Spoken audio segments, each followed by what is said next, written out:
अस्सलाम वालेकुम। आज का हमारा मौजूद गुफ्तगू है अपीयरेंस। अपीयरेंस में क्या चीज़ आती है? हमारा ज़ाहरी जो आउटवर्ड अपीयरेंस, चेहरा, और हमारा physical appearance, facial appearance, physical appearance. अब फेशियल अपीयरेंस में क्या आती है कि हमारे बाल प्रॉपर्ली तरतीब से कटे हों। इसके बारे में इंग्लिश की एक प्रोवर्ब है, हिकायत है, कहावत है। वो क्या है? Barber makes the man. हमारे बालों को तरतीब कौन देता है, ऑर्गेनाइज कौन करता है? हमारा नाई, हमारा हजाम, हमारा हेयर ड्रेसर। अच्छा, अब इसके साथ अगर हमारी अपीयरेंस ऐसी है कि हमारे बाल ऐसे बड़े बड़े और अजीब से और बेतरतीब बाल, प्रॉपर कंघी नहीं हुई हुई, वो क्या है? अनकेम्प्ड हेयर।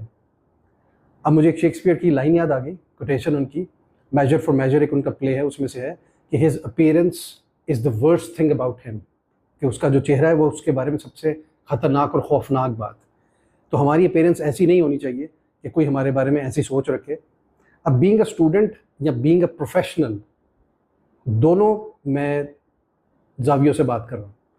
अगर आप स्टूडेंट हैं, आप बहुत वेल प्रेजेंटेबल होने चाहिए। आपका जो स्कूल यूनिफॉर्म है वो प्रॉपरली आयरन होना चाहिए, इस्त्री शुदा होना चाहिए। कई दफ़ा देखने में आते हैं बच्चों की 5-5 क्रीजेज यहाँ से जारी होती हैं और प्रॉपर कपड़े इस्त्री नहीं हुए होते। यूनिफॉर्म उनका ऐसा लगता है किसी कुएं से निकाल के कपड़े लाए और उसी तरह पहन के आ गए, बेड में सोए हुए थे तो उसी तरह उठ के आ गए। तो ये आपकी इल डिसिप्लिन्ड और अनऑर्गेनाइज्ड पर्सनालिटी को शो करता है स्कूल लेवल पे।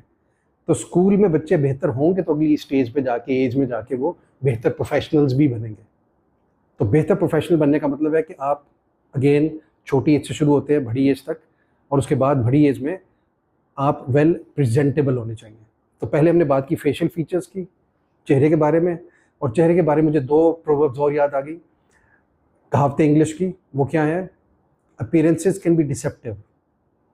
जो ज़ाहिरी तौर पे नज़र आता हो सकता है, ज़रूरी नहीं है कि वो ऐसा हो। और दूसरी क्या है?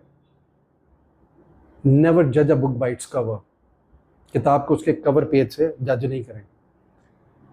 और दूसरी एक और, तीसरी बल्कि मुझे एक और प्रोवर्ब याद आ गई जिस पे मैं बात कर रहा हूँ, जिसके बारे में मैं जिस पे स्ट्रेस कर रहा हूँ या एम्फेसिस कर रहा हूँ या जिस पे जोर दे रहा हूँ, वो क्या है? Face is the index of mind. कुछ जगहों पे लिखा हुआ face is the index of the mind. हम बात करें face is the index of mind. जो चेहरा है आपका वो आपके जहन का आईनादार है।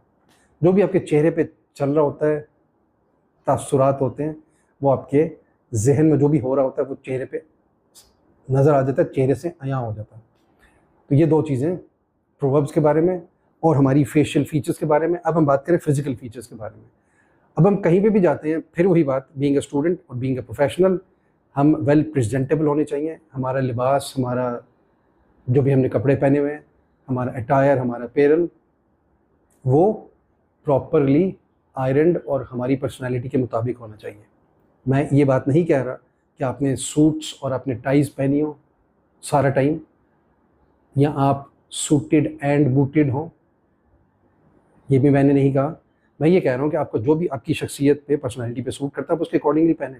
हाँ, वो इस्त्री शुदा होनी चाहिए प्रॉपर, और वो बुरा ना लगे, वो कपड़े आपके शैबी ना नज़र आए, अच्छे कपड़े नज़र आए।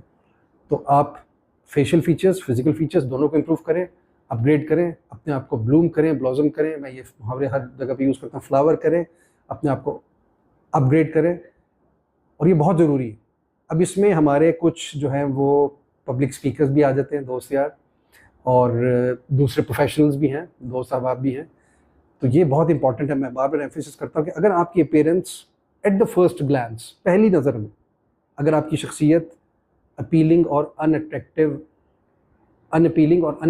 है, तो बात तो आपके बाद में मुंह से निकलेगी, आपकी तरफ बंदा अट्रैक्ट ही नहीं होगा। तो अपने बालों शालों को, ख़ास तौर पे बालों को प्रॉपरली कटवाएं, प्रॉपर एक प्रेजेंटेबल आपका चेहरा होना चाहिए।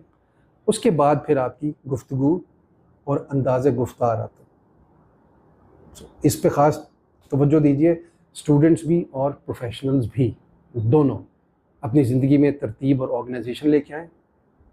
पहले आपकी अपीयरेंस में होगी, पर्सनैलिटी में होगी, तो फिर बाद में वो पढ़ाई और बाकी चीज़ों में भी शामिल हो जाएंगी।